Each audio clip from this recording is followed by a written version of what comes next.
The NFL is back, and it's time to hop back on the mic to give you our picks for all 272 games of the 2025 regular season. And the first week is already filled with a ton of exciting matchups that we will be breaking down for you today. So with that, we welcome you in to VinCon Sports Talk, episode number 54. My name is Vinny, my partner is Connor, and this will be our official NFL Week 1 predictions. Just a reminder to give us a follow on Instagram and TikTok at VinCon Sports Talk, and hit that subscribe button on YouTube and Spotify, whatever you're watching or listening to this on, so you could be the first to know when we release a new episode. So Connor Swanson, welcome in. The NFL season is here. We are going to be picking the games, and we already had a game last night. So how are you feeling? Happy football season, finally. Happy football season, man. It's been a long time coming, and we've been talking about it this entire summer, right? This entire preseason, how excited we've been for it, and now that it's finally here, it definitely delivered last night. So, Vinny, if we want to start off by going over quickly what happened last night, I think that'd be a great way to kick things off here on this episode. Yeah, let's talk about it. Philly and Dallas was a movie last night. It was an absolute movie in the NFL kickoff game, the reigning Super Bowl champion Eagles. And, I mean, you just jump right into it, man. This is all you. And the crazy part, right, we had a weather delay, which seems to be happening a lot now in week one in the kickoff game. Late in the third quarter, it was like 10:15, 10:20 p.m. Eastern time, and there was lightning 6 miles away from the stadium. And they said, you know what, we got to shut it down. And I know if we were watching it together, we were like, oh, come on. Like, we were already tired. We're like, okay, we want to watch the game, but like it's getting late now. So the game did not actually resume until 11:30 p.m. Eastern Standard Time. So pretty late, and that was still in the third quarter. So the game didn't end till well after midnight, but it was definitely worth it for any of you who stayed up. So what happened in this game? Well, the Eagles, the defending Super Bowl champions, they ended up getting the victory in this one, 24-20. A much closer game than we thought, and that's likely in large part thanks to their star defensive tackle, Jalen Carter, spitting on Dak Prescott after the kickoff. Right after the kickoff happens, a player for the Eagles went down. That was sad to see. And then it just cuts to Jalen Carter spitting on Dak Prescott. And we just lost our minds. We're like, what are you doing? Yeah. This is the first play of the game. And he gets ejected. But there was footage of Dak spitting first. But not on him. He baited him. And we didn't see that on the broadcast. We didn't see that. They didn't show Dak spitting. No. All they showed was Jalen Carter spitting, and Jalen Carter got tossed. Not even one defensive play into the game. Yeah. No. And that kind of, that really changed the outlook for this game, right? I mean, going into it, we're thinking, okay, Cowboys are going to have zero chance of running the football. And that's thanks to Jalen Carter for the most part. And as soon as he went out, we saw on the first drive, Cowboys ran the ball. Javonte Williams had a ton of carries. Javonte Williams finished with 2 rushing touchdowns for him, 15 carries, 54 yards. I mean, a much better game for him than you would have thought. And that's obviously because of Jalen Carter leaving. But for the Eagles offense, Jalen Hurts, 19 of 23. Okay, very efficient day for him. Only 152 yards passing. But that's because he dropped back so many times and felt that, he had to take off and scramble. He had 14 carries, 14 rushing attempts, 62 total yards on the ground, and 2 rushing touchdowns. Saquon Barkley, their main player on offense who you would expect to do all the running, he had 18 carries. So only 4 more carries for Saquon Barkley than the quarterback Jalen Hurts was kind of absurd to think about. And Saquon had 60 total yards on the ground and 1 rushing touchdown. So not his best game, right? Not his best game rushing. A lot of people were expecting, 100-plus yards against this weak Cowboys defense, run defense, I should say. But obviously, Kenny Clark coming over from Green Bay in that trade maybe makes a difference there. Other quick stats to run through quickly. Finney, I'll ask you this. Who led the Eagles in receiving yards? Well, quick trivia. I know. That would be Jahan Dotson. It's Jahan Dotson. I'd be correct. And you would be correct. And I told you. Connor, let's tell them about the conversation we had pregame yesterday at the gym. I was predicting a monster night for Jahan Dotson for no reason, because I just really like Jahan Dotson for some reason. He just likes Jahan Dotson. I don't know why. There's nothing wrong with that. And there's nothing wrong with that. If you like Jahan Dotson, feel free to reach out and we could talk about Jahan Dotson together. And it's going to be a great time. He's a great player. Right? Great is a... I don't know about great, but... Not who you expect to lead the Eagles in receiving yards in week 1. That's kind of where we're at. A.J. Brown finished with 1 catch. 1 catch for 8 yards, and it came in the fourth quarter. Yeah. Very late in the fourth. Very late in the fourth. So he had a terrible game. The Cowboys double teamed him a lot, played a lot of too high safety looks. So they just made it tough for the Eagles passing game in general. But nonetheless, that's your star wide receiver. You got to get him more involved. Dak Prescott, 21 to 34, 188 passing yards, no passing touchdowns for him. I mentioned the 2 rushing touchdowns for Javonte Williams. CeeDee Lamb had 7 catches for 110 yards, so a good week 1 for him, although we'll get to a little more on him in a second here. And then George Pickens in his debut with Dallas has 3 catches for 30 yards. So we had the lightning delay late in the third quarter, right? Game didn't resume until 11:30. I said that. And the game was a little different after that, all right? Yeah. Up until that point, there were no punts in this game. And then after the break, we came back and we saw, it was 2 or 3 consecutive punts on consecutive drives. So Yeah. the offense is kind of stalled out. And Vinny, I mean, that's got to just be because of the break, right? Teams aren't. Yeah. It's weird to come back and have to get your energy back up for the game again. Yeah, it's hard in football. I mean, it's hard to, because they were mentioning on the broadcast, it's a very extensive warm-up period, and then you do that before the game, you do that after halftime, and then to have to do it again, like it just kind of messes you all up. And the defense is really adjusted. I mean, this game was looking to be like 40 to 44. You know, it was on pace to be like a crazy shootout game like that. And then after the delay, the defense is locked in, and kind of nothing really happened offensively after that. So 2 more quick points here. So I mentioned the Eagles ended up getting the win. 2 big pieces for that happened after this delay was a Miles Sanders fumble. Okay, Javonte Williams had a great game, but Miles Sanders came in. He had a 49-yard rush. 50 was it 49 or 59? It was a lot of yards. It was I think it was 49. He had a 49-yard rush, broke loose, gets the Cowboys into Eagles territory, and then he coughs it up, and the Eagles take over. That was right before the break. That was right before the break. Miles Sanders fumbled, and I mean they were just outside the red zone at that point, so they were looking to score and take the lead there and go ahead maybe 27-24 going into late third quarter. So that was a turning point for the game right before the delay. And then afterwards, CeeDee Lamb in the fourth quarter on like the final couple drives, I think he had like 2 big drops. Yeah. Right. Especially the one it was a deep post over the middle in between the 2 safeties, right in his hands, and he dropped it. And then there was another shorter one that just went through his hands off his helmet, and we're like, and it really costed his team there. There was a third one, but it was a diving catch. I wouldn't really call it a drop. It was a tough play to make. Catchable, but tough. Yeah. But those other 2 for sure. And he's come out and he's taken ownership for it. He's said, that's on me. I got to do a better job. I mean, he's one of the best wide receivers in the NFL, and especially that deep post route that he dropped. That was a costly one because that would have set the Cowboys up for, you're right there on the 25-yard line. And late in the game, now you actually have a chance as opposed to being back at midfield. So definitely costly for the Cowboys, and I think ultimately that's what ended up losing them this game. But all in all, Vinny, 24-20 in a game where we were kind of expecting an Eagles blowout coming into it. I mean, very rewarding first overall game here in the NFL. Absolutely. I'll say a few things. Number one, the Eagles won. I think the Cowboys outplayed the Eagles last night for the 60 minutes. Okay. Number 2, Dak. Stat line doesn't look too impressive, but that was the best version of Dak Prescott I think I've ever seen last night. He was the most confident. He was accurate. He was, didn't turn the ball over, which is a huge thing.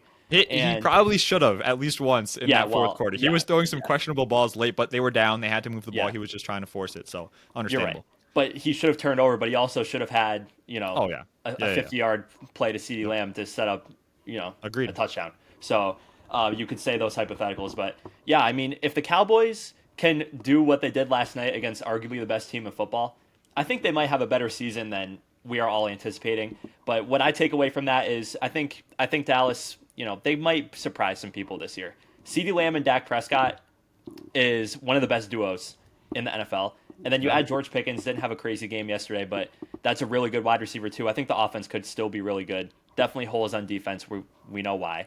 But we don't have to get into that. But yeah, I take away from this game. I'm more surprised from Dallas than I am concerned about Philly. Philly, I think they're going to be just fine, and they escaped with a win here.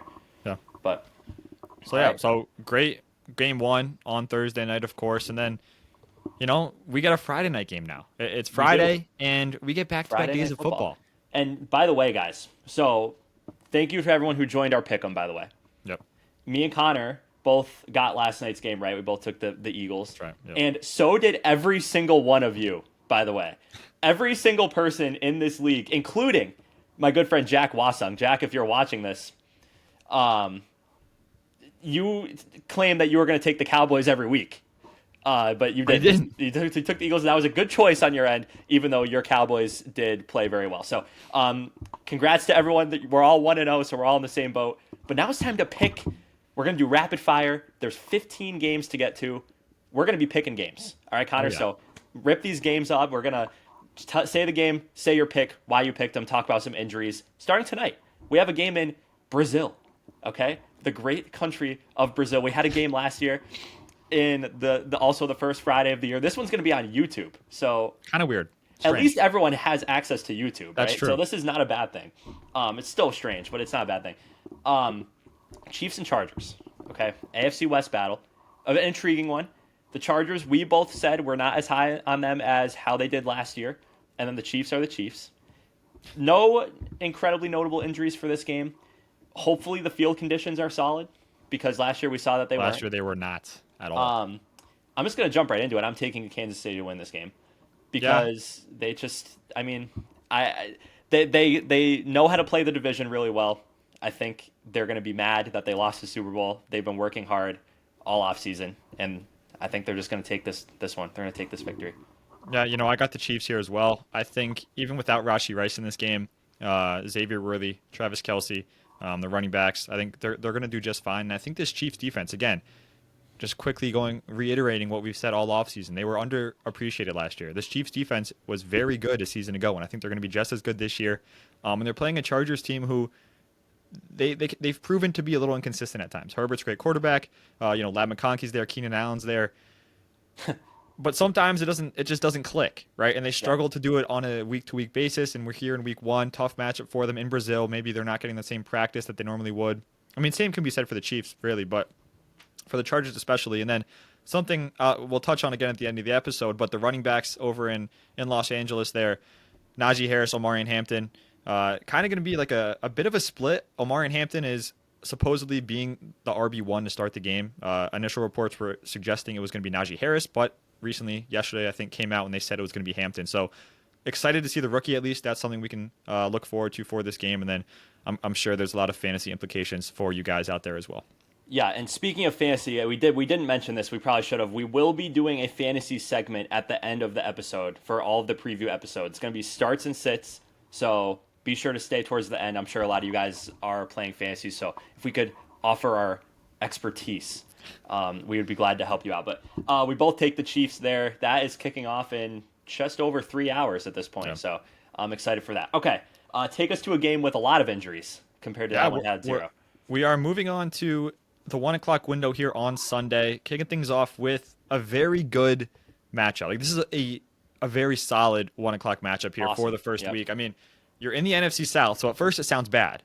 But then you got to be like, wait a second. It's Tampa Bay. It's Atlanta. Buccaneers, Falcons. This game is going to be in Atlanta.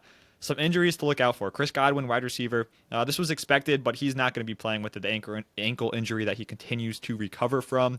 Defensive tackle Vita Vea did not practice Wednesday or Thursday with a foot injury. Of course, this tends to happen, but we're recording at a time where we don't have Friday's injury reports just yet, so we can't give the update on that.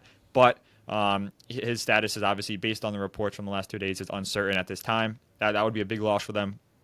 Tampa Bay tackle Tristan Wirfs, he's not going to play, still recovering from knee surgery, so they're without their best offensive lineman. The Buccaneers tight end Cade Otton is questionable with a groin injury. He's been limited the last couple of days, so that's a big loss when you already consider their lack of depth at wide receiver right now. It's basically just going to be Mike Evans and Igbuka with the other guys hurt. And then the running backs, of course. But then for Atlanta, it's really only Darnell Mooney who's up in the air, wide receiver, dealing with a shoulder injury. He's been limited recently a lot. Initial reports were that it was going to be very bad, and then he was going to miss significant time. But more recently, they said he's kind of working through it, and they're a little more optimistic about it. So he could be out there week one, which is obviously very good for that Falcons offense, for him to play alongside Drake London. So, Vinny, getting right into it. I mean, we said it. We're going to try and be a little quicker with it. We felt last year these episodes kind of dragged a little bit, a little robotic. So we're going to try and just kind of get through it a little bit quicker here, give you the things you need to know, and then just get right into our picks so we're not sitting around here for hours on end. Yep. So I'm taking the Bucs. I'll be honest. I debated this one heavily. I was going to take the Falcons at one point in time. I wrote the Falcons down first, actually. Like I wrote down the Falcons first, and then I think it was like 2 or 3 hours later, I was like, you know what? I can't do it. Love what Michael Penix did to end last season, but again, it's a new year. It's going to be his first true year as the starter, and things could be a little shaky to start the year. And I just trust Baker Mayfield. I trust Mike Evans, who's always done very well against A.J. Terrell, even though Terrell is one of the best corners in the league. And I trust that Bucs defense just a little bit more. Yeah, I'm going to take the Buccaneers as well. You know I'm very high on them, but they do have a lot of injuries. They are playing on the road, so this might be a little trap game for Tampa Bay. It's going to be a good game. It's going to be a very good game. I think there's a lot of great games week one. I think this is probably the third best. We'll get into the other two later on in this episode, but I'm going to take the Buccaneers. I think Penix is going to take a while to settle in this season, but I do think these two teams are going to be fighting the whole year to win the division. I don't think that the Bucs are going to run away with it this year, but I will take Tampa Bay. They are the more proven team, and it's week one. We have nothing to base it off of, so give me Tampa. And with that, let's move on to the Battle of Ohio. The Battle of Ohio. It's always a fun one. We got the Cincinnati Bengals and the Cleveland Browns. Pretty notable injuries for the Browns, as if they need anything else to go wrong for them. Myles Garrett did not practice on Thursday, and then Denzel Ward was limited, so Thursday being yesterday. So their two best defensive players, both questionable for this Sunday's matchup. And, I mean, I'm picking the Bengals, okay? But I will say, Let's hear it. This is not one that I'm going into with complete confidence, because the Bengals always get off to slow starts. They played a very bad team week one last year, being, of course, my New England Patriots, and they lost. They're playing a team that is arguably, they're like, the Browns are arguably on the same level as the Patriots were last year. Like, they're a bad team. Yeah, so bad. Very bad. We're going to see Flacco. Flacco might have a field day against the Bengals defense. It's Flacco. He might. It's Flacco against the Bengals defense. So, Connor, I'm going to ask you, over under 59.5 combined points in this game. Well, so we're talking 30-30. We're both in the 30s. I'm going to take the under. I love Flacco in this matchup for him, but I don't think that results in the Browns putting up 30+ points. I just don't see it. And I know that, the Bengals, I could see the Bengals scoring like 28, right? 27, 30. I could see them doing that because that's just how their offense operates. Doesn't matter what the defense is. But I just don't see the Browns keeping up. I know the Bengals defense is bad, but this Browns offense has just been such a mess. I just can't see it. And I think they're going to be fine. I think they're going to get to maybe the high teens, low 20s. I just don't think they're going to be able to get to the 30s. So I'm going to take the under on that. You're going to take the under? And who are you going to take in the game, more importantly? I'm taking the Bengals. For me, this is, you mentioned the slow starts for the Bengals, but for the first time, they started their starters in the preseason. Joe Burrow, Jamar Chase were out there in the preseason. I think that kind of was intended to eliminate their slow starts, so I think they're going to get off on the right foot here in week one, get them a win, start the season 1-0, which is going to feel very nice for a team that really, struggles out of the gate most of the time. So it's going to be a good win for them. Obviously, the Browns, their defense always tends to do something to try and keep them in it, and we know Joe Flacco is going to throw the ball 50 times in this game, but at the end of the day, I'm taking the talent. I'm taking the star power on that Bengals offense. Hey, expect a shootout, and don't be surprised, everyone, if the Browns are 1-0 after this week. Don't be I would be shocked. very surprised. I would not be. But I am going to take the Bengals. So take us down south, Connor, to Florida. Yeah, we're going down to, two teams from opposite conferences. One team from the NFC South, one from the AFC South. We got the Carolina Panthers traveling to Jacksonville to take on the Jaguars. And the only main injury here is for Carolina. They have some other offensive linemen a little banged up, but they should be able to play. But the one guy who is leaning towards doubtful for this game is going to be their starting left tackle, Ikem Ekwonu. He didn't practice Thursday. He's actually recovering from an appendectomy. So, that's not something you can just come back and play on. It definitely takes some time of serious rest. So I think he is likely not going to play in this game. Again, we'll find out in an hour, so we'll be a little late or a little early to the party there for Friday's injury report. But, I wouldn't expect him to be out there on Sunday. But if he is, great for him, and I think that does help that Carolina team. But nonetheless, I'm going to be taking the Jaguars in this game. Don't need to talk about it too much. I do think it's going to be a very, very high-scoring game. I think this has potential to be a shootout. Two terrible defenses. And, we got Trevor Lawrence and Brian Thomas, Travis Hunter on one side. We have Bryce Young, rookie Tedero McMillan on the other. This has a very intriguing appeal. Like it has a very I want to watch this game, right? Yeah. And I think it has bigger fantasy implications than you would expect from a game from the Jacksonville Mm-hmm. Jaguars and the Carolina Panthers.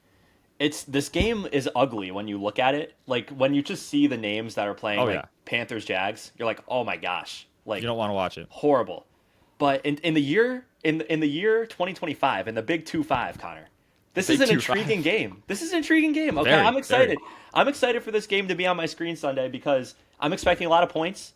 I am expecting the Jags to have a decent year. I think I had them at 8-9. I think they're going to be improved. And if the Panthers can play as good as they did at the end of last season, I think this is going to be a really good football game, and I'm excited for it. I am going to take the Jaguars. I think they are a little bit better. And Trevor Lawrence, this is a big year for Trevor Lawrence. I think this is a make or break year for him. We talked about that. So I think the pressure is going to be on. They know they need to go out and win week 1. Yep. So I like the Jags in this one. And just last thing, the big thing for any of you fantasy managers out there, this is a very important one because, of course, Travis Hunter, how much is he really going to play on offense? Yep. And then, of course, that running back situation in Jacksonville is a complete mess. So we're going to have to see how it shapes out here after week 1. We need to know what's going to go on there. But we'll stay in – well, we're not staying in Florida, but we're having a Florida team here. A game that's ugly. I mean, you would look at a game like the Dolphins-Colts and then the Jaguars-Panthers. I'm more excited for Jags-Panthers, to be honest.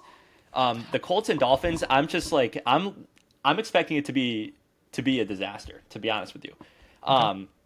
There was an injury report for this game that got released an hour ago, which is good because there were some names by the name of Tyreek Hill and Devon Achane who were questionable for this week, but they both practiced in full today. Yep, so that's good. That is good news for the Miami Dolphins. And also a guy named Storm Duck. Have you heard that name? The cornerback from Miami, Storm Duck. I mean, if he sees the field, I'll learn his name, but I don't know if he's going to see the field. Well, he's on the injury report. He practiced in full. He was dealing with a hip injury. So That's awesome. I'm going to be looking for him on the field, Storm Duck. I hope he gets out there. Shout out Storm Duck. Yeah, and maybe he'll even pick off Daniel Jones because I think there's a lot of cornerbacks in the NFL who are going to pick off Daniel Jones. There's a lot of players in general that are going to pick off Daniel Jones. I mean, we don't have to limit it to cornerbacks. It could be safeties, it could be linebackers, maybe even defensive linemen. You never know. Yeah, Crazier things have happened. Give me a tip drill. Yeah, so I think you know my answer to this one. I'm going to take the Dolphins to win. Are the Colts going to be a horrible offense this year with Daniel Jones? I don't think so. No. I think they're going to be much better and much more efficient than they would be with the alternative, which is, of course, Anthony Richardson. But, I mean, we don't need to get into this again. Check out our team previews if you want to know our thoughts on that. But, yeah, I do like the Dolphins. If those guys play, Hill and Achane, they should have absolutely no problem putting points up. Yep. Well, I mean, they had problems last year for some reason, but maybe a whole year of rest and Tua hopefully staying away from hitting his head on something can help this offense get back to form. Yeah, I'm taking the Dolphins. No brainer. I'm right there with you. Now, I wouldn't say it's a no-brainer for me. I did debate it a little bit. I mean, this is a Colts team that heavily improved their defense. Daniel Jones has proven that, he can, for some random reason, just have very good weeks for no reason at all. And he has better receivers than he ever had in New York when you talk about the whole group, right? You have Michael Pittman, Josh Downs, and Tyler Warren, Jonathan Taylor out of the backfield. That's probably a better system than he had with the Giants. Yeah. So he has better pieces around him, which, maybe something happens, right? Maybe something clicks. I don't think it's going to happen here. I do think the Miami Dolphins are going to be the better team. They're going to play better. And I think for the Dolphins, the big thing is going to be establish the run. Find a way to establish the run. Devon Achane, Ollie Gordon, I think, is going to surprise a lot of people. I think he's going to play a little more than people might be expecting. But if they can do that, it opens up the pass game. Because last year, or 2 years ago, they were able to chuck the ball down the field, 20-yard plays every time to the wide receivers in Miami, right? Tyreek and Jalen Waddle were having field days every single game. Then last year, we saw the exact opposite. They couldn't even do a 5-yard route and catch the ball. For some reason, it just didn't work. And I think that's because they weren't running the ball as well a year ago. So if they can get back to running the football, Devon Achane can get back to that insane efficiency we saw in 2023, that's going to open up opportunities for this pass game, and I think the Dolphins are going to be just fine. Yeah, Darren Waller is out, by the way, too. Yeah, their so tight end they just got. That's good for fantasy. If you own Jalen Waddle, Devon Achane, or Tyreek Hill, you're starting them, I think, without a doubt in this week. So 100%. Okay. Really exciting one here on deck, Connor. This is going to be something else. We got the Arizona Cardinals traveling to a fun city. The Big Don't Easy. get me wrong. How can you not like this city, right? So the Superdome. Yeah, they're taking on the New Orleans Saints, and injuries here. Chase Young defensive end for the Saints, did not practice on Thursday with a calf injury. His status is up in the air. And then their left guard, Trevor Penning, did not practice Thursday with a toe injury. So his status is up in the air as well. So those are two pretty big pieces, okay? One of your best defensive players, one of your best offensive linemen. You don't want them being out week one. For me, I'm not overthinking it. I know you'll get to it in a second. I know you're a little bit, wish-washy on this game. You're not too confident, but I'm pretty confident in the Cardinals in this game. I was actually considering them for my Survivor pick, but I did not end up doing that because this is the thing in Survivor, right? In the eliminator pools, you pick a team once and you can't pick them again. And the Cardinals are a team that you're not going to be picking a lot this year.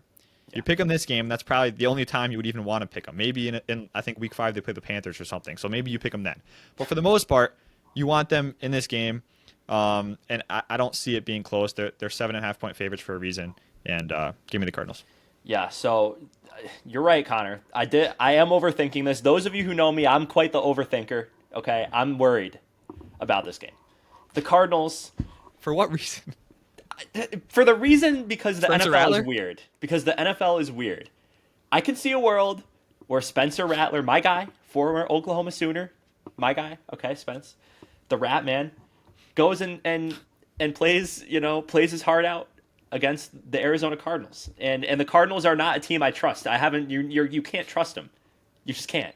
I get that, but Spencer Rattler was 0-6 last year in games. No, I get that. I understand that. That's why I'm taking the Arizona Cardinals. I'm not gonna the great thing about it is I can overthink all day long, but at the end I know confident in my heart, in the very back of my brain, Connor, that I do think the Cardinals are going to win, but I'm just saying this is a similar situation to the Browns. Okay. If the Saints go out and win this game, don't say I didn't tell you. It was a possibility. Are you going to say that about every close game? No, not at all. Because right now you're 2 for 2.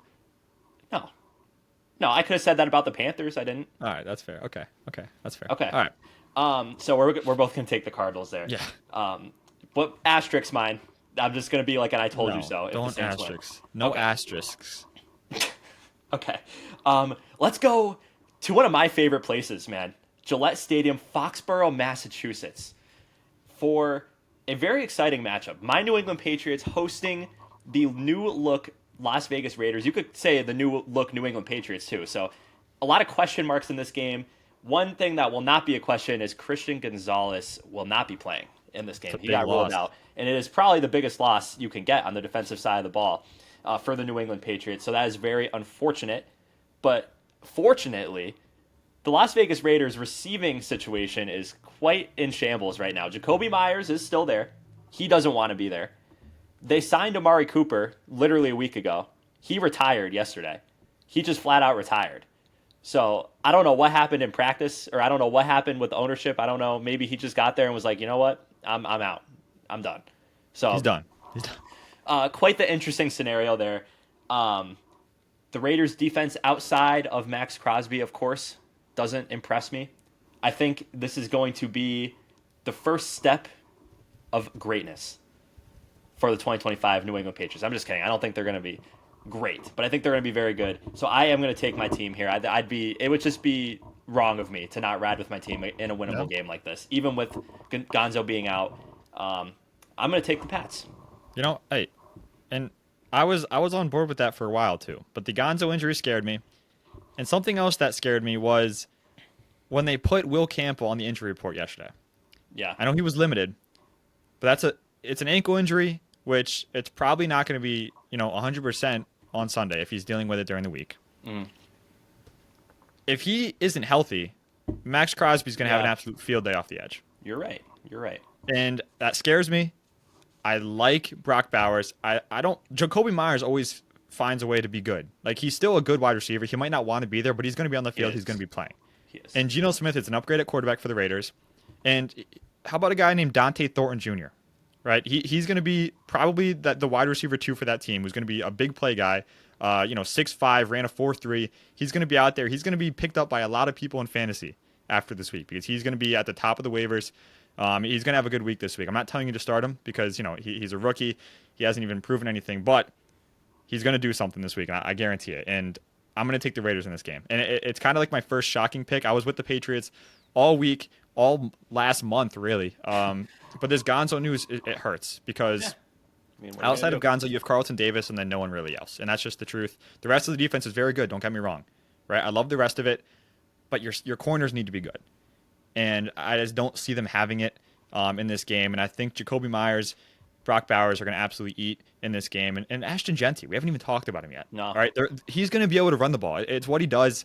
And maybe he didn't look the best in the preseason, but they took him in the first round very early. He was fantastic at Boise State. They're going to get him involved. He's going to see 25 touches in this game, and expect him to get in the end zone. The Raiders are going to win this game, Vinny. Okay. Let's move on. I know. First differing pick Our of first the differing pick is against your favorite team, and I'm sorry, but That's fine. I could do it have to right do back to you. We'll see if No, I do or not. we'll see. All right, take me to this next game. I'm excited. Yeah, this for next one. game involves a team that we both can agree is terrible and that we hate. Yeah. It's the New York Giants traveling Correct. to the capital to take on the Landover, Washington Landover, Commanders. Even Maryland. though, they don't technically play there, but it's the Cap. Washington Commanders. Right. Injuries, right? For Washington, defensive end Dorrance Armstrong, he's limited on Thursday with a knee injury. Wide receiver Noah Brown was also limited on Thursday with a knee injury. So those two guys, we'll see if they end up playing again. We're in a rough time zone right now for when we're putting this out with injury reports and all that, but expect that probably one of them is going to be out there. Maybe the other one's not, but I'd imagine if they're limited, they're going to be out there on Sunday as long as it doesn't get worse. For the Giants, though, their star tackle, a guy they took in the first round a couple years ago, Andrew Thomas, right? He didn't practice on Thursday with a foot injury. That's a big loss for them if he can't go. Obviously, this Commanders pass rush isn't anything crazy, but when you take away one of your best offensive linemen, then that pass rush gets a little bit better. So going to have to see what that develops into. But I'm not thinking too hard about this game. I'm taking the Commanders. I don't give the Giants a chance in this one. Yes, you have a good defense. Okay, you want to come at me and say, oh, we have one of the best defenses in the NFL. Sure, you do. But your offense isn't going to match up. Malik Neighbors is going to be great, sure. But outside of that, you're not doing anything else. Give me the Commanders. Wonder who that was referring to, huh? Oh, you'll have to guess. You don't have to guess. You guys already know. Probably not. But I'm going to take the Commanders. Enough said. If I take the Giants this year more than twice, that's going to be a problem. So I'm going to take Washington. Let's move on to okay. When I looked at the Week 1 schedule a month ago, I looked at this game like this is the worst game on the schedule. It's going to be painful. Kind of But exciting.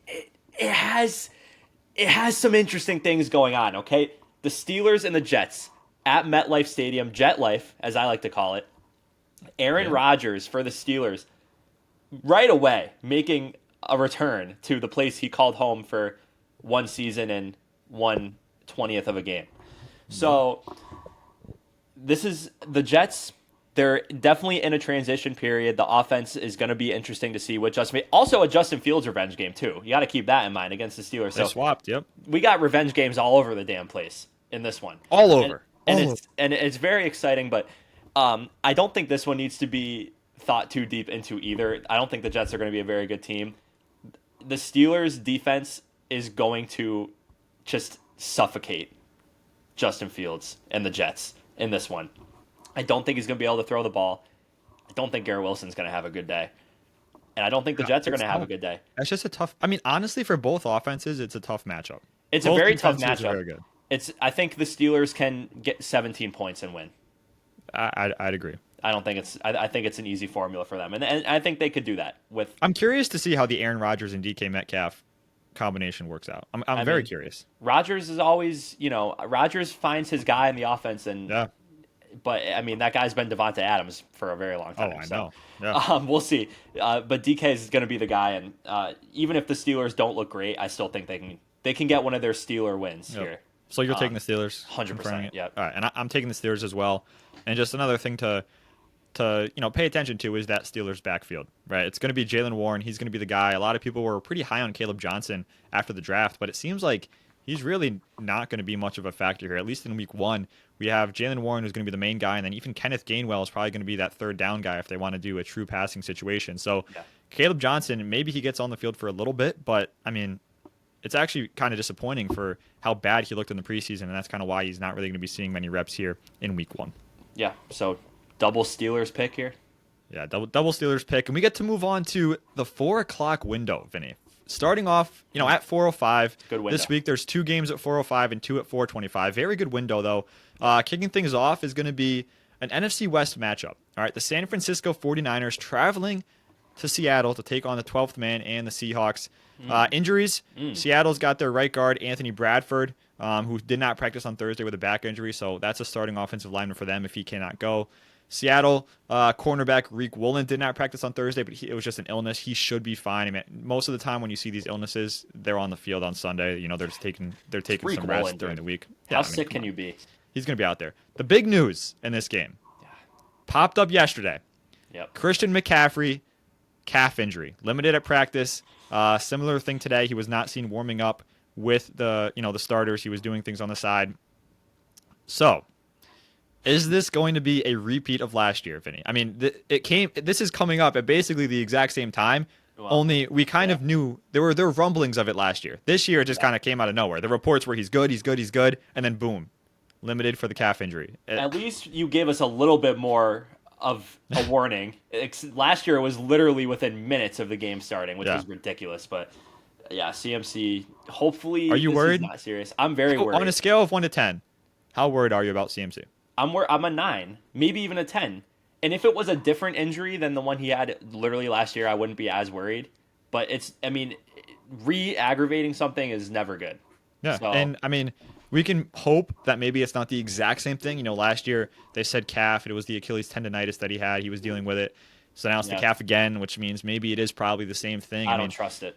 It's just a rough spot, and it sucks because all offseason, all summer, all preseason, all the reports we were getting were how good he looked, how he looked like he was at 100%. He was going to be back to being that main workhorse guy, leading the NFL in rushing, receiving yards as a running back. I mean, the expectations were sky high again for this guy. Now, not even 2 days before the season, I guess it's 3 days before the season, but not the point. He's dealing with the calf injury again, so gonna have to see. But that's obviously big news for them. Only other piece here is Jawan Jennings, who was limited on Thursday. Finally figured out his contract thing, got like a weird $3 million incentive deal thing thrown in there, which is, I don't understand it, but whatever. He's going to be playing if he's healthy, still recovering from a calf injury. But, I mean, if he can't play, Vinny, you're looking at Ricky Pearsall, Marquez Valdez-Scantling, and Sky Moore being the wide receivers there in San Francisco. Now, obviously, you have George Kittle, and hopefully you have CMC, but if not, it's going to be Brian Robinson or Isaac Guerrero, if they split that. It's a good backup room.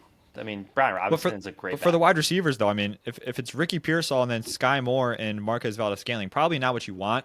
No. I know MVS has had his moments where he goes out there and gets 2 catches for 90 yards and 2 touchdowns, which, it's very doable, but not really a great receiver room there. You definitely want Jawan Jennings out there if you're the Niners. So, we talk about asterisks. I can't ever say that word. We talk about them before with not wanting to do them. But this is a game where if CMC ends up being out, Vinny, does it change your pick at all? It's not going to change my pick officially, but it makes me nervous. So, yeah, I'm going to take the Niners very cautiously. Listen, CMC week 1 last year, it didn't matter because Jordan Mason came right in and did just fine. Obviously, that wasn't the case the whole year. I don't believe in Sam Darnold. We've established this. We'll see. So I'm going to take San Francisco cautiously. I think they still have enough to be able to get the job done, but it's a divisional matchup, could go either way. So you're going to take them regardless of the injury? Yes. If CMC is ruled out, you're still taking him? I'm going to take him. All right. I'm taking the Niners right now, but if CMC does not play, I'm switching the Seahawks. You're the king of this. You're the king of this. I'm not. You started this trend. You started this trend. No, I didn't. When did I start this trend? No. I just said, no, what I do is I say, I'm going to take this team, but I wouldn't be shocked if it went the other way. I'm not like, I'm going to take this team, but I might change my pick before the game starts. I never do that. That's a major injury, though. If CMC does not play. Yeah, no, I get that. But my picks on here are my picks, man. I ride with them. I ride with my picks on here. Always have. I get it. CMC, okay. CMC is huge. I understand that. Brian Robinson was a starting running back pretty much his whole career. He can go in and do just fine against the Seahawks. I just think CMC is. I don't think he's the same type. He's not the same type of player. He's not going to do the same work in the pass game. He's not going to do the same type of work. Obviously. So I'm going 49ers as of right now. But if CMC is not playing, I'm taking the Seahawks, and I don't feel bad about doing that. I think we're recording on a Friday. Yep. We don't get to see the injury report for Saturday. I mean, it's a tough spot to be in, and I'm gonna do it. I don't care if people get mad. I'm I'm taking not the Niners mad. right now, but if CMC is out, I'm switching to the Seahawks, and Okay. that's it. Thank you for that. So, there you have it. We're gonna move on to another pretty interesting one here. The Tennessee Titans going into Denver to face the Broncos. Only notable injury here: L'Jarius Sneed, who missed most of last year. He was on the injury report, but he was expected to play. He was limited yesterday. Didn't get an update on that today, but he is expected to play. So we have Cam Ward going in, first career start against the best secondary in football, in my Yeah, opinion. So you don't expect much from him. You don't expect much from the Titans, the worst team in the NFL last year record wise. yeah. So I'm going to take the Broncos. I'm going to keep it simple. I do think we both think the Titans are going to have a good year. It's you just wouldn't know it based on what they're going It's to a do this tough week. week one draw. Yeah, It's a very very very tough week tough. one draw, and Yeah, I as a hope it rookie doesn't. QB, it's probably Yeah, the worst matchup you can get. I hope it doesn't get in his head. Like, because Cam Ward, No, I think he's gonna have a great year, but it's just he's probably not gonna do too well this week. And if he no, does, great. You yeah, know, like I would love to see that, but I just think the Broncos yeah. defense is gonna be a little too much. Yeah, And I the think the moment's Broncos gonna get be it too here as big, well. man. Yeah. Moment's gonna be too big. So we can keep this one short and sweet. We're both taking Denver there. Yeah. So let's move on to a much better game here, kicking off the 4:25 window. It's the Detroit Lions taking on my Green Bay Packers at Lambeau Field. Man, this is going to be a very good game in Week 1 here. A lot of injury notes for the Packers, though. Okay, cornerback Nate Hobbs limited on Thursday, working back from a knee injury. Center Elton Jenkins limited Thursday, hip injury. Linebacker Micah Parsons limited Thursday with a back injury. Wide receiver Jaden Reed limited Thursday with a foot injury, it's a pretty bad one. I forget the name for it, but it's like his toe is like kind of not even connected to his foot. It's like a very like the I don't I like don't. that. It's a Jones fracture or something. I think that's the name for it. And most of the time they recommend surgery, but he said no, and he just wants to play through the pain because the surgery will put him out till close to playoffs, and he doesn't want to miss a season. So that's a big thing to monitor for this Packers offense. And guess what? It's not just Jaden Reed that's banged up. Dontavian Wicks, Savion Williams were both limited Thursday as well. So 3 wide receivers right now are questionable for this game coming up. Obviously, we'll get more information today and then tomorrow again for the injury reports. But I mean, Thursday's injury report did not look too good for the Packers. I know Micah Parsons, he's going to be out there. He said he's going to play. I'd imagine our center plays Elton Jenkins, and I'd imagine the corner plays as well. But the wide receivers are the big question marks right now, so we'll have to see as we go forward. But with that said, this is a Detroit Lions team who lost 2 of their starting offensive linemen, lost both offensive coordinators, and now they're going into Lambeau Week 1 to take on a Packers team that I think is as primed as they've been in a couple years now to make a deep run. Yeah. When I hear that, I'm taking the Green Bay Packers. And this isn't a biased pick. I think the Packers are the better team this year. And I think the Packers are going to go out and they're going to win this game at home in front of their crowd. And it's going to set up a great start to the year for them. Yeah, this is I'm gonna take the Packers as well. You know, I'm a big Lions guy, but I don't think they're gonna be as good. I think they're gonna regress a little bit. And what you said is very true. The Packers are definitely the most primed for a deep playoff run and probably have the potential to have their best regular season in quite some time. So Yep. it's gonna start here with a big divisional matchup, really huge down the stretch. You know, might come down to the Packers and Lions playing each other this year to see who wins the division. So. And it's you're going to I get like Aiden it. Hutchinson back for the Lions. So, they are getting they're getting obviously one of the best pass rushers back, but I just think they're going to take a little bit to get back into a rhythm. I mean, losing the 2 best coordinators in the NFL, in my opinion, in the same year, that's kind of rough. Like, you had 2 elite coordinators, and now that they both walk out the same year, obviously, to go get head coaching jobs, which you got to respect. But now you're left with whole new systems, whole new schemes, and of course Dan Campbell's still there. He's the one constant, but a lot of pieces are changing here, and I think it's going to be very tough for them Week 1 against a very, very good defense. It is. Yep. So I'll take the Packers. I'm fairly confident with that pick, but that is another really great game. Yep. Another sneaky good game in the 425 window. The Texans, the 2 division winners actually. The Texans, AFC South champions, taking on the Rams, the NFC West champions from a year ago. And main story here: Matt Stafford dealing with some health concerns with his back in the offseason. He is going to be ready to go, but there has been, I mean, you said it, Connor, he's not expected to be at full strength the whole year. No. It's going to keep bugging him. Yeah, I mean, both the Rams look relatively the same as they did last year, with the big exception being Devontae Adams is there as the wide receiver 2 alongside Puka Nacua. The Texans, you're not going to have Joe Mixon. You're not going to have Tank Dell. Steph Diggs left. So you're going to rely on some rookie wide receivers. Nico Collins is still going to be there. I think the Texans might take a little bit out of the gate to get into a groove offensively. We mentioned their defense should be really good. I actually think this might be a lower scoring game. I think you might look at it and think high scoring game. I wouldn't be surprised if this is a lower scoring game. Yep. But even with the question mark of Matthew Stafford's health, seems like the Rams always get off to a pretty good start. So I am going to take the Rams here to beat the Texans in it. Here, I'll say it again, a game I could see going either way. I think this is a very even matchup. No, But yeah. I like the Rams here. Yeah, I agree with you, Vinny. I'm taking the Rams here as well. Christian Kirk, also, he was the wide receiver 2 for the Texans. He's Yes. out in this game. So it's going to be Nico Collins and the rookies. Jaden Higgins, Jalen Knoll, probably the guy who steps up in the slot. And Nick Chubb, I don't think he's going to have any juice. I just don't see it. I think what we saw it last year, right? He's going to give you 12 carries for 40 yards, and he might have a goal line carry, right? But Yeah. it's just not a guy that's going to be explosive. You're not going to get any passing work out of him. I wouldn't be surprised if Woody Marks, the rookie back, takes the job going into next week or week 3 if Nick Chubb looks terrible. But yeah, as for the Rams, I mean, we kind of know what to expect. If Stafford's healthy, it's going to be a very good passing attack, going to be a very good rushing attack. And that defense, very young, very talented. They're going to get off the blocks. They're going to rush They're going to rush the quarterback. Sorry. And I think it's going to be a very good game for the Rams. But yeah, like you said, I wouldn't be surprised at all if this is a low-scoring game. Honestly, Yeah. 2 very good defenses, and maybe we're looking at a 2017 game, 21-14 Yeah, game. I can see it. Not a crazy high. I don't see a team getting into the 30s in this one. No, me either. We're big Woody Marks guys around here, by the way. Just want to let everyone know that. Let's move on. I love how you're just like nodding your head like that. You just accept it at this point. I mean, Woody Marks is We're big it's, Woody Marks guys. if Yeah.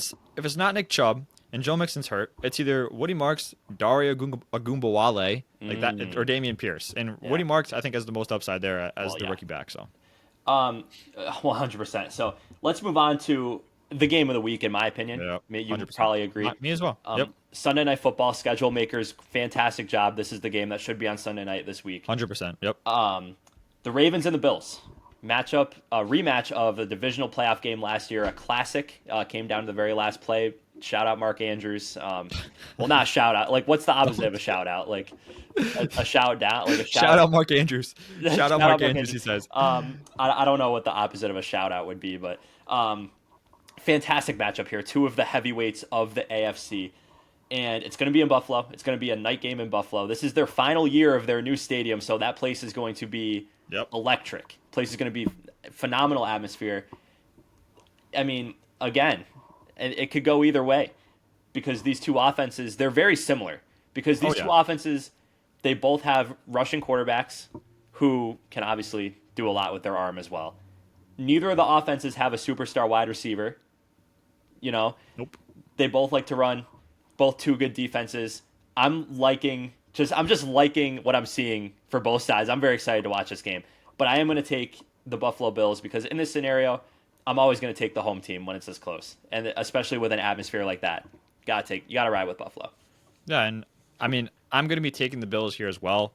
Not just because they're home. I do just think they're going to be the better team in this game. Very evenly matched up. You just laid it all out for us. But I still think the Bills have that slight edge. Now, the Ravens, Lamar Jackson's going to be doing stuff with his legs. And if Derrick Henry can get going, the Bills are going to have a very tough time stopping him, right? If Derrick Henry rushes for 200 yards and 2 touchdowns, then the Ravens could win this game.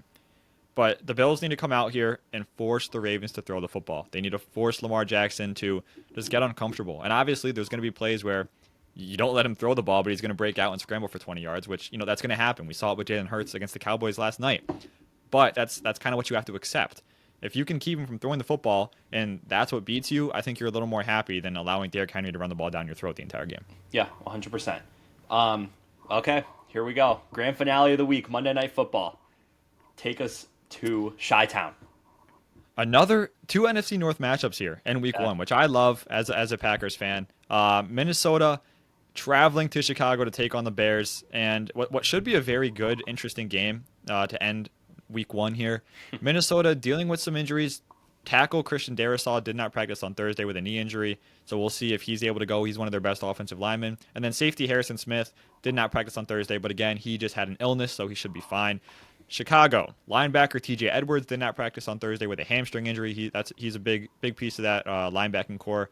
Then cornerback Jalen Johnson, obviously with their best corner, he was limited on Thursday with a calf and a groin injury, so going to have to monitor that pretty closely. And then both backup running backs here, Roshan Johnson and Kyle Monangai on the injury report. Johnson did not practice on Thursday with a foot injury, and Monangai was limited on Thursday with a hamstring injury. So DeAndre Swift is in line for almost every single touch in this offense as the running back here if both of those guys are out. But I'd imagine he's going to have a pretty tough time doing anything. This Vikings defense is very good, and we've seen it. I wouldn't expect too much from DeAndre Swift on the ground. I think it's going to be a lot more, checkdowns and things like that from Caleb Williams.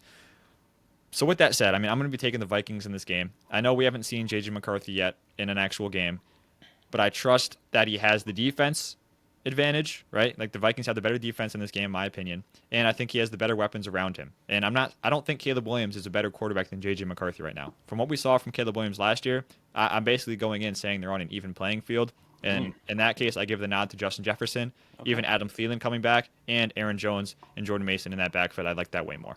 So I wish I could do like a Lee Corso right now and like throw like the bear head on my head right now. I would love that. You should have gotten one. I actually like looked over to my right because I do have a Bears hat, but I didn't bring it here with me. If I wish I had it right here so I could have like done this dramatic, like put the Bears hat on. Give me the Bears, man. Give me my Chicago Bears. J.J. McCarthy has never thrown a pass before in the NFL. Soldier Field is going to be rocking for the Bears fans that are hungry for a decent season in 2025. And I think they're not going to have that decent of a season. But it's a great week one matchup for Chicago against the inexperienced quarterback that is J.J. McCarthy. I think it's going to take a while for the Vikings to get acclimated with the new offense. Give me the Bears, man. Just with passion. It's gonna be an interesting close game. I do think, but I just think J.J. McCarthy has a greater chance of coming out here and being very good than Caleb Williams does. We saw Caleb Williams. We know what to expect. Hopefully he does better this year overall. I'll root for him. I just think J.J. McCarthy has a better chance of coming out here and performing. You're a Packers fan. You're not rooting for Caleb Williams. Come on. Don't even lie. Don't lie to our fans. Okay. All right. So that is all the games for week one of the 2025 season. Connor, I told you that I am surprising you with a surprise segment. Yep. And it's going to be right now. It's going to be called the Lock of the Week. Lock of the Week. Okay. The Lock of the Week. And I'm going to ask you, if you had your life on the line, Connor, you had to get one game right in week one of the 2025 NFL season. What game are you choosing? The Denver Broncos. All right. The Denver Broncos are the team. I think they're set up to win that game. Their defense is elite. They're facing a rookie quarterback, and their offense is, we saw it last year. Their offense is very good. So they're going to be able to move the ball. And I just see this being a pretty favorable matchup for this Broncos football team. And I think Sean Payton's going to have a good time getting these guys, into an early lead and then be able to just kind of milk the clock away there in that fourth quarter. You heard it here first, guys. The lock of the week is the Denver Broncos. And I would offer input, but that would be mine as well. So that's basically, if you need a survivor pool suggestion, we're suggesting, don't take it too, with a grain of salt, but we're taking the Denver Broncos there. So speaking of some fantasy style games, like Survivor, it's all fun. We're going to do some fantasy. We're going to end the show by talking about our starts and sits for week one of the NFL season. We've both chosen two for each category, two guys each that we think are flying under the radar, who you should put in your lineup this week, and then two guys who we feel should be out of lineups to try to help you win your week. So Connor, I'm going to hand it over to you. We're going to start with our starts of the week. You want to tell us your two guys and just briefly say why? Yeah, we're starting with Jalen Waddle going up against that Colts defense. I mentioned it.